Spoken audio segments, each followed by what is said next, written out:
It's an honor to be here. What a venue, what a meal. Folks that I've just met, terrific supporters of the military, wonderful people, and it's a pleasure for me to be here. I'm never really sure how the beginnings of these things are going to go, so bear with me, although I'm really impressed. This thing has gone right on time, and I've been warned about my time constraints, so I'll try to stay in it. I do want to recognize a few folks, though. Celebrate America's Military Week. What a terrific initiative, and how proud we are to be part of this great military city, USA. And we're really finding out in the last 10 or 12 years of grinding conflict how important it is to be connected to our community. So thank you for being such a wonderful community. And this 11 days of America's Military Week, and also the Marine Corps' 237th birthday. We have any Marines out there? All right, happy birthday. Stay calm. It's not just about you. We also have Veterans Day this week, and on a long weekend, just a terrific thing to do. And I look around the crowd and I realize this is an organization, the Chamer and Walmart and all the sponsors that knows how to do it right. You've got young men and women in uniform here, and they get a chance to see community leadership and community bonding with its military in a very special way. Thank you for doing that. Soldiers, sailors, airmen, Marine, and Coast Guardsmen and their families that really depend on the support and the love of communities like this in order to do these tough jobs. And just in a very short period of time, I've gotten to meet Rich Perez, Tom Rogers, Don Taylor, Jim Greener, Will Garrett, and others, and what a wonderful group of community leaders. And you talk about selfless men and women that help make this a wonderful town, and know that it's important to embrace and make a team with the military folks that live and work here. I also want to take an opportunity to recognize some old friends that I've seen and here tonight and I've served with over the years. Of course, Lieutenant General William Caldwell and his wife Stephanie, it's great to see you. He's our commander of U.S. Army North, and if you don't know it, we defend the homeland, and Army North, 5th Army is the power behind the back wheels in what we do, and I'm so pleased that they're embraced by San Antonio and here tonight. I also want to recognize Mike Ferreter and his wife Margie, and good friends. We all paratroopers together. Now you can see from my size that I suffered more from all of those sudden impacts with the ground, and I thank you for the perfectly sized podium, but it's great to see them all here. I just met Doug Owens, Lieutenant General Doug Owens, and the Air Force had it this year, and thank you for the sense of humor to invite an Army guy to speak. I appreciate that. But it's great to be amongst wonderful men and women that are serving, and to listen to the introductions and all the different commands here. This is really an impressive array of military capabilities, units, and activities that are centered here in San Antonio, and you must be very proud of that. So what I'd like to do, well, first of all, I want to thank those that prepared the meal, that set up this lovely venue, the Heart of Texas Chorus. What a great evening. Let's give all those folks that have made this such a wonderful evening a round of applause.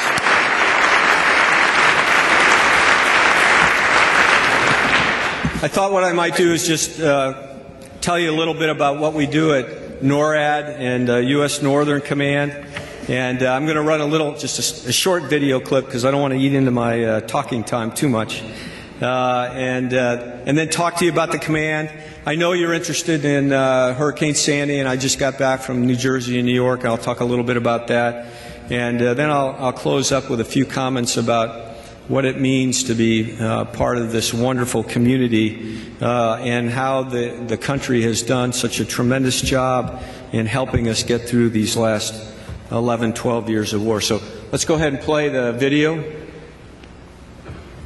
see how this goes. Breaking news on the U.S. Airways jet from Paris down to Charlotte, North Carolina, diverted for security reasons. We're told the flight with nearly 200 people on board was diverted because of suspicious behavior by one passenger who reportedly claimed she was carrying a body bomb. by a military unit that has, until now, lived in the shadows. As part of a training exercise, members of Canada's Special Operations Forces, including Joint Task Force 2, boarded a ship in Hudson Bay. The assault 60,000 Mexican military and police are fighting against the 5 major drug cartels which control lucrative smuggling routes into the U.S. They've managed to arrest some top traffickers, but new, more ruthless leaders have filled the vacuum, battling both the government and each other.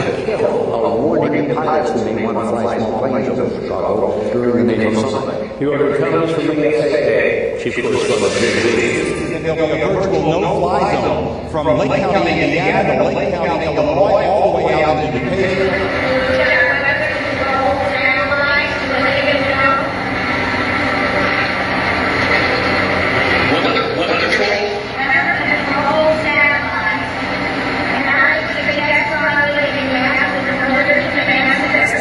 Underway right now to get emergency fuel in Nome, Alaska. A U.S. Coast Guard icebreaker is actually helping to clear the way so a Russian oil tanker can deliver. As a cancer, we catch a glimpse of what the Russian Air Force considers to be its crown jewels. More than a dozen strategic bombers.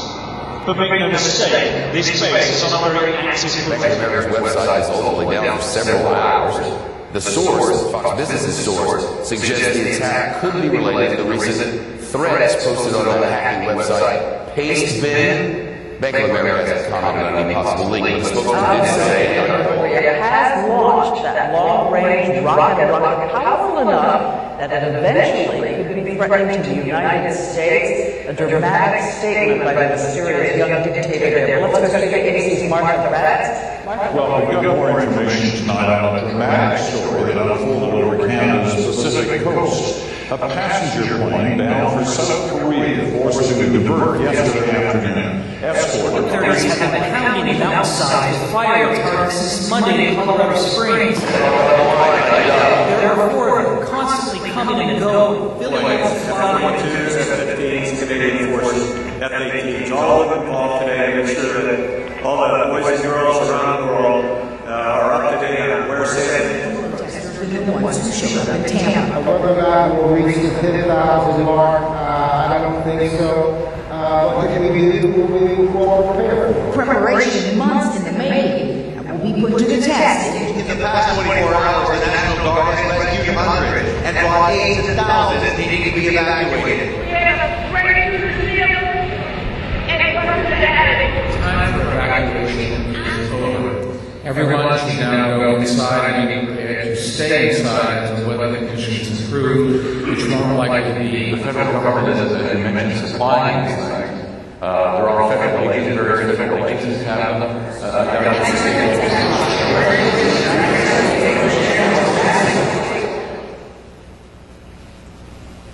Okay, this is where you're supposed to feel sorry for me as a Northcom commander.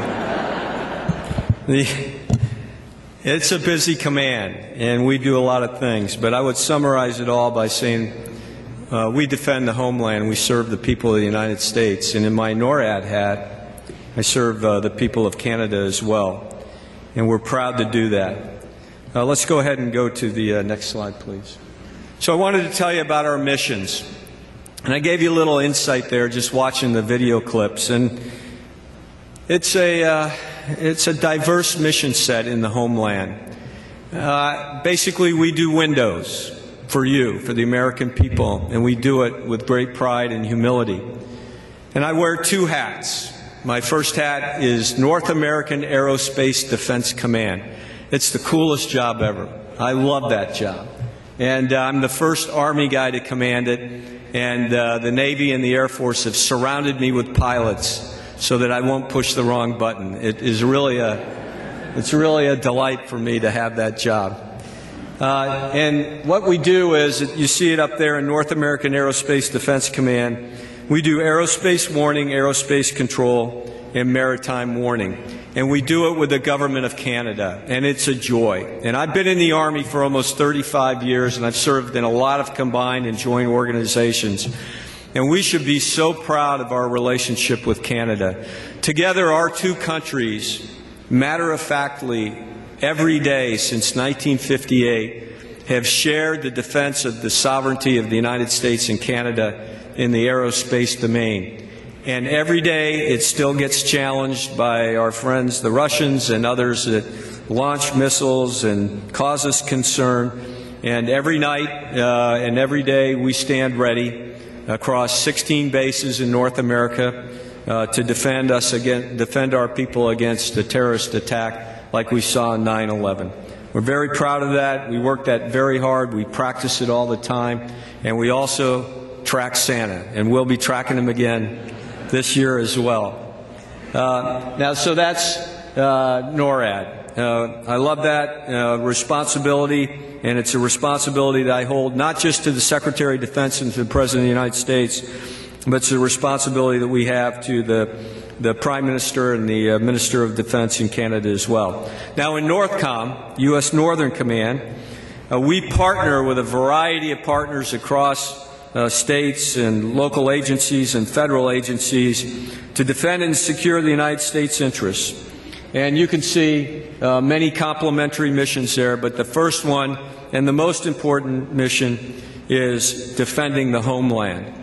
And the homeland is vulnerable, it's at risk, and there's high consequence for failure. And so we treat this very seriously every day. And from North Korean missiles that could be nuclear tipped someday, to cyber attacks, to cruise missile attacks, to anything that could threaten the United States, we are constantly trying to outpace our adversaries.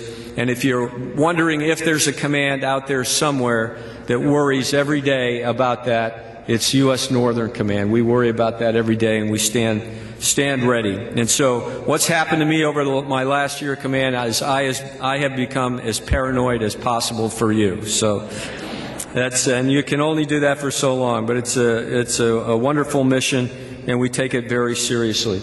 The second mission up there is civil support, and that's the one you may be more familiar with. That's where the Department of Defense brings unique capabilities and capacities in support of state and federal and local officials in times of a disaster, and like we're having in Sandy right now on the east coast of the United States. It's something, again, we take very seriously. We practice it, we rehearse it, we train for it, and I think that we learned a lot of lessons from Hurricane Katrina, and we're putting them to use today. But it's not something that you can ever predict. But it's something that the American people, expect us to be prepared for and to contribute to filling their needs and their time of greatest needs. The second mission, or the third mission up there under U.S. Northern Command, is theater security cooperation. That's really the work we do with our major partners in the homeland, and that's Canada, the United States, and the Bahamas. We've had, as I mentioned, an extraordinary relationship with Canada over the years, and it's only getting stronger. And the work that they did in Libya, the work they did in Afghanistan with us, has only strengthened that relationship. And just in the last few years, our military-to-military relationship with the Mexican military has blossomed and grown, and we are truly partners with them in our shared security concerns. And I know that's of special interest to the group here. And I would just tell you that we find the Mexican military professional, they're challenged, they're under pressure, they're reaching out, and Army North in particular has made great strides in building a relationship that I think will be beneficial to the security interests of both our countries. And then you'll see down in the bottom our center of gravity. And our center of gravity is really, truly our partnerships, and our partnerships with all the federal agencies, all the state and local agencies that help come together to provide for the safety, security, and defense of our people. Let's go on to the next slide, please. Now, my slides are going to be a lot of picture slides, so go ahead and put up the next one, except for this one. So I just want to talk about our partners. You see a lot of logos up there. We really defend the country in depth through our partnerships. And we have over 50 agencies represented in our headquarters. And it's very important for us that we build trusted relationships with them so that we can reinforce each other with our niche capabilities and the capacities that we can bring to the homeland. The Department of Defense supports all 15 emergency support functions in the National Response Framework, and so we bring those folks into our headquarters and we build a team. And like they say, it's really important that you've exchanged business cards prior to a disaster, more important than afterwards. And so that's what we try to do every day in our partnering with all of the agencies that serve the American people. Let's go on to the next slide, please.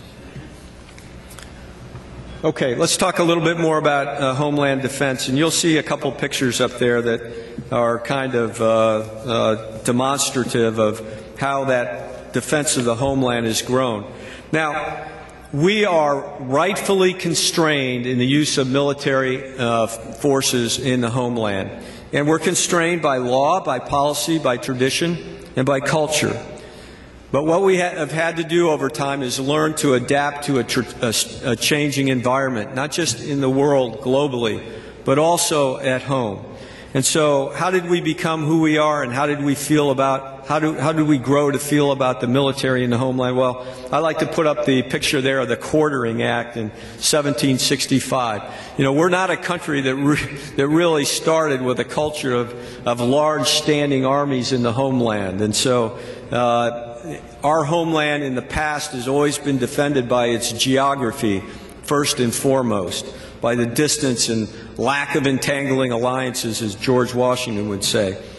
But after the First World War and the Second World War, we realized that we were connected to the rest of the world and we had to defend our interests outside the world.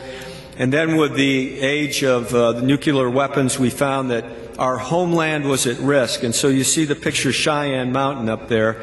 That is our alternate command center today, but really it's an iconic structure that represented our willingness to defend our homeland in a new way. That it meant to defend our homeland against nuclear weapons, we had to be ready to fight it. And our commitment to that was reflected in Cheyenne Mountain and all the things that we did to win and prevail in the Cold War. And then we had another change in the strategic environment on September 11th, 2001. And we realized yet again that we were interconnected with the world, and that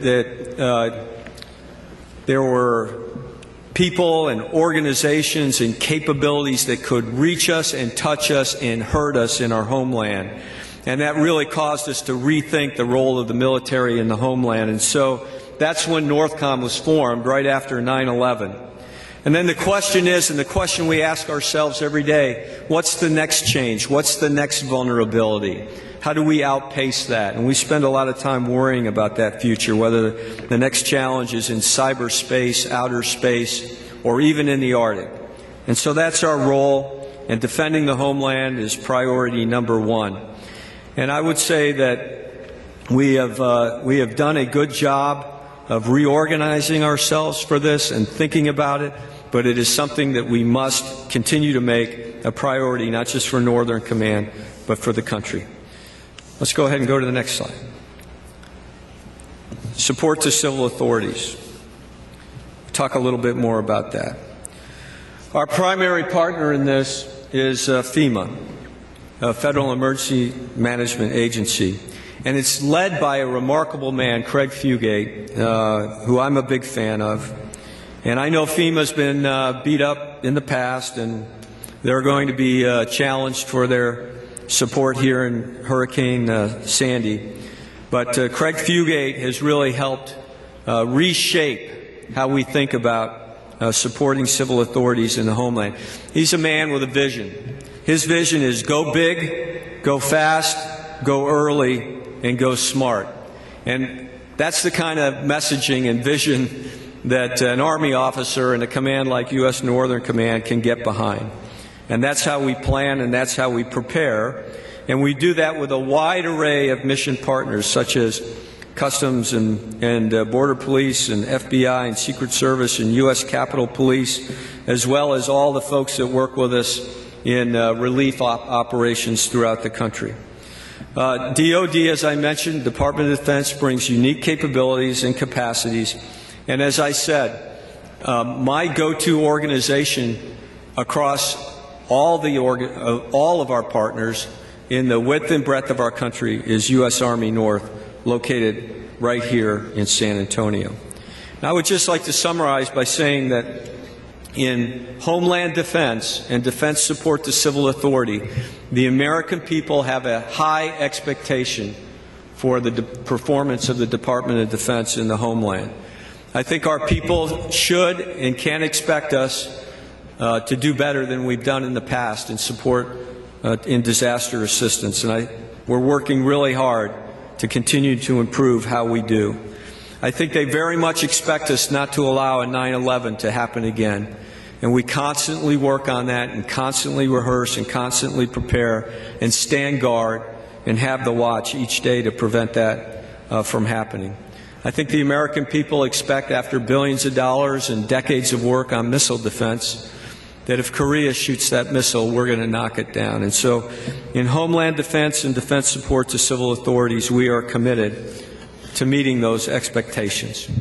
Okay, next slide. We'll talk a little bit about Hurricane Sandy. I believe Hurricane Sandy was what we would call a complex catastrophe, and it's ironic. This year we've spent quite a bit of effort talking about complex catastrophes and how they're different, and we're trying to pin a definition on it. And I will tell you, in my view, Hurricane Sandy was a complex catastrophe. And it was complex for a couple of reasons.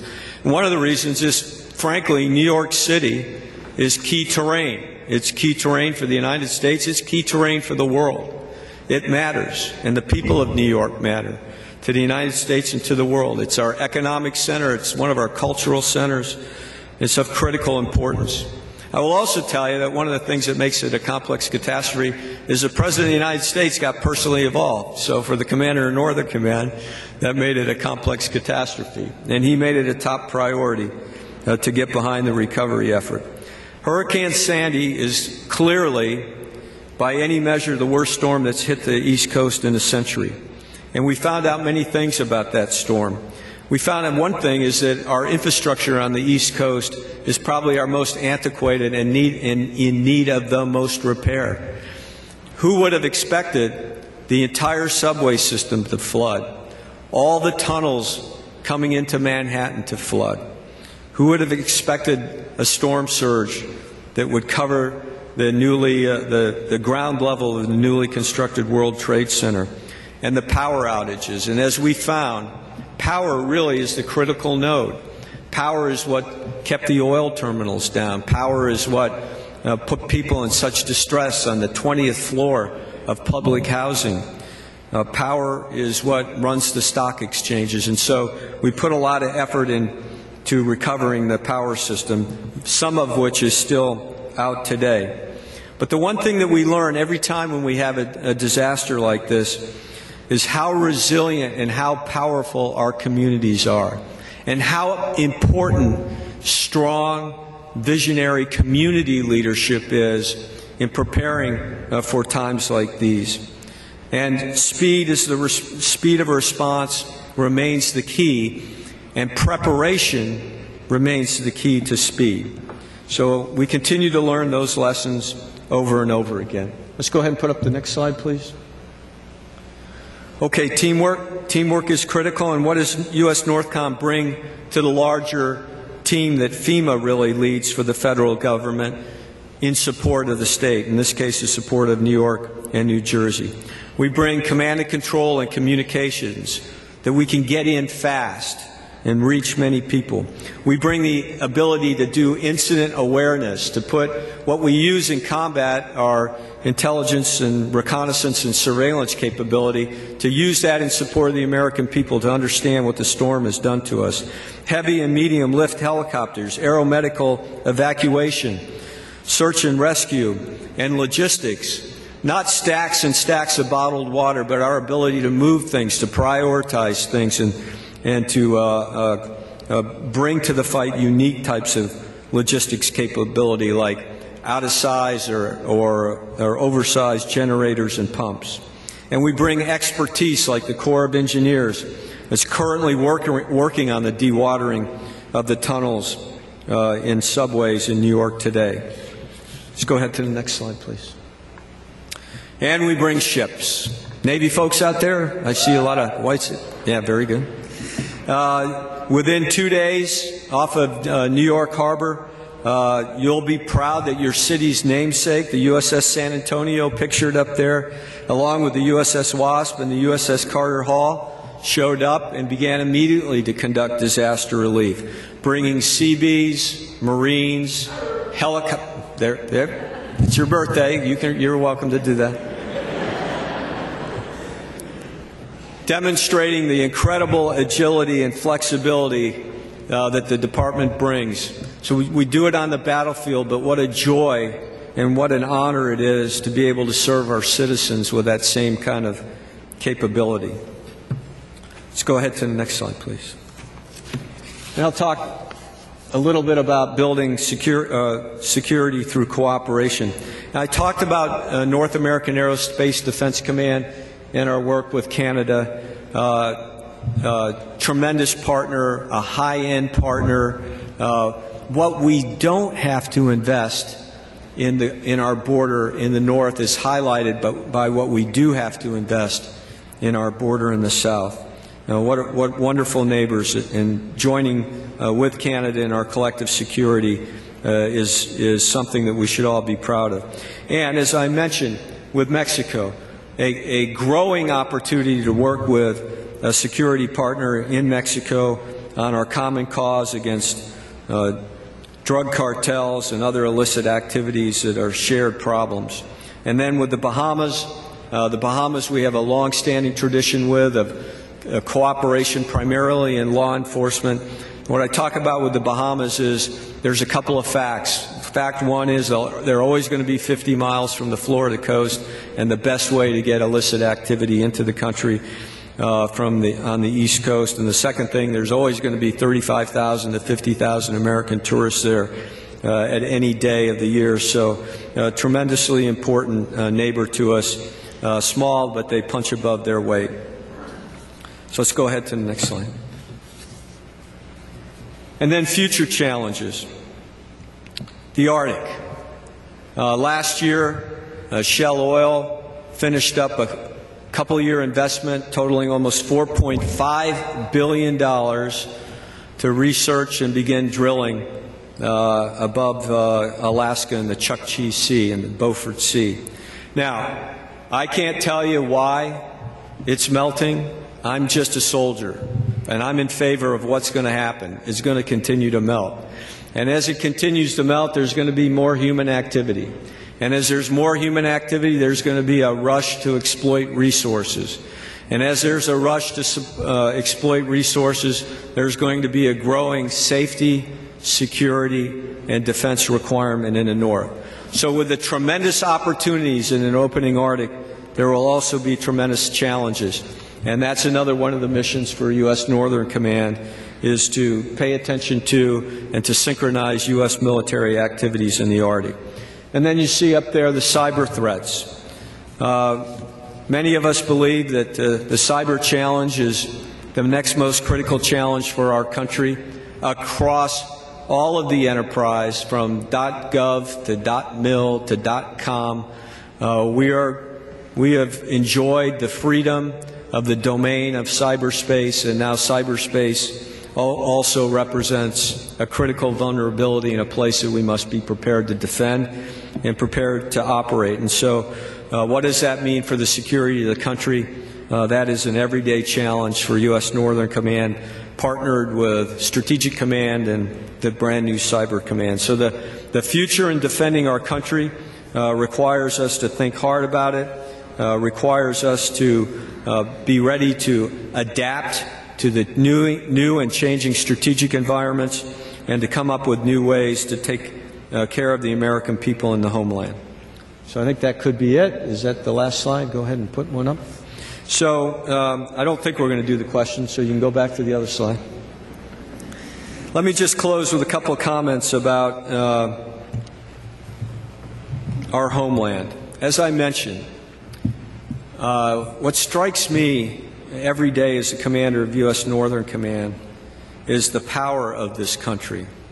I worry about the vulnerabilities every day, and I worry about the consequences of the attacks. But every day I get the situation report on America. I get it on my BlackBerry, and everybody's got a BlackBerry. You know, when you hit more, and you hit all more, the report on what's going on in America is pretty extensive. There's a million things going on in our country. And the last entry on every report that I get is request for federal assistance. Almost invariably, 99 times out of 100, the answer is none. And what I've learned, and I'm a regular, I'm a soldier, and I'm stateless. I was born in Detroit and haven't been back in decades. And what I've enjoyed about this command is becoming reacquainted with the strength of our communities, the resilience of our communities, the willingness for our community leaders to be accountable and be responsible, just like they are in this wonderful town. And it is really a joy to see that. And I've served in Washington, D.C., and when you're in Washington, D.C., you forget that. You lose sight of that. And you think, without Washington, D.C., what's anybody going to do without us? But in this job in Northern Command and in NORAD, it's reminded me of just how strong and powerful this country is, and it's based on the power of its communities, like San Antonio. And again, as a long-serving soldier, the last 11 years or so have been a long grind for all of us. And when I say soldiers, of course, I'm referring to our soldiers, sailors, airmen, Marines, Coast Guardsmen, civilians, and probably most importantly, our families. And as I've learned over the last 11 years or so, we couldn't have done this without our communities. We couldn't have deployed the second time, the third time, the fourth time without a community like San Antonio that's willing to embrace you, that's willing to go the extra mile to support your family, that's willing to do things like Mr. Perez did the other day, to go reach in and find 1,000 Vietnam veterans and thank them for their service, to have 11 days of activities that tell soldiers and airmen and sailors and Marines that what they're doing matters and that their sacrifice is appreciated. From the simple act of shaking someone's hand in uniform in the airport to this beautiful ballroom and this wonderful event. So I want to thank you for that and just tell you that for someone that's served for a long time and has seen it differently and seen it not as well done, I want to thank you. Thank you for this day. Thank you for this venue. Thank you for this opportunity to tell this community how much you're appreciated. So, thanks very much.